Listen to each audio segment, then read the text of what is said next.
Mr. President, you can't simply ignore the benefits of NAFTA for the U.S. economy. Experts have said that more than a quarter of global GDP, some $20.5 trillion, is produced in NAFTA's combined markets of the U.S., Canada, and Mexico. Canada and Mexico are the largest export markets for the United States. U.S. trade with Canada and Mexico has more than tripled since 1993. That was before NAFTA came into effect. In 1993, U.S. foreign direct investment in Mexico was slightly more than $15 billion. In 2016, there was more than $92 billion in foreign direct investment. NAFTA increased U.S. agricultural exports to Canada and Mexico by 350%, supporting U.S. farmers and ranchers like those back in Arizona. Now, NAFTA has resulted in an integrated supply chain between the U.S. and other countries. For example, the Wall Street Journal reported that, quote, tens of thousands of parts that make up a vehicle often come from multiple producers in different countries and travel back and forth across borders several times.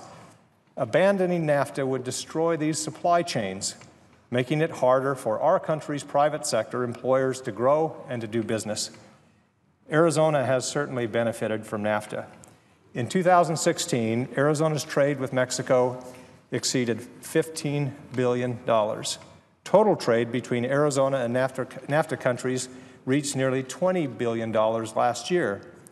The Arizona Daily Star noted that back in November, quote, trade with Mexico supports about 100,000 jobs in Arizona, and retailers depend on roughly 8 million Mexican shoppers spending daily in Arizona, unquote.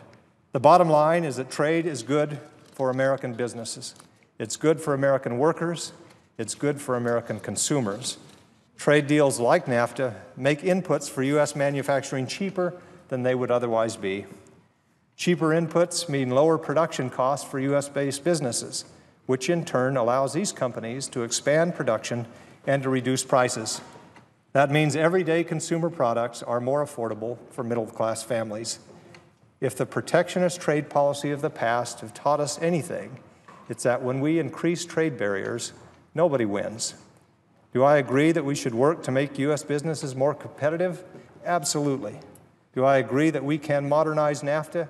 You bet.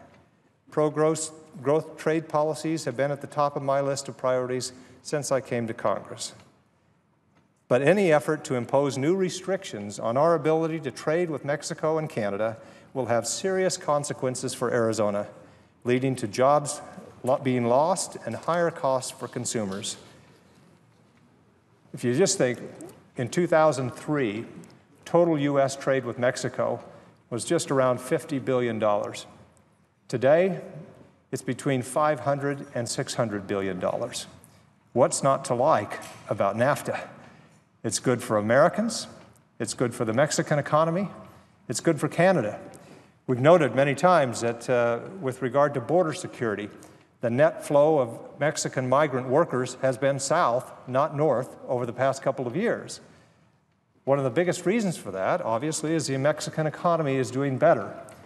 And part of the biggest reason for that is because of NAFTA and their ability to trade. That is good for the United States. It's good for Mexico.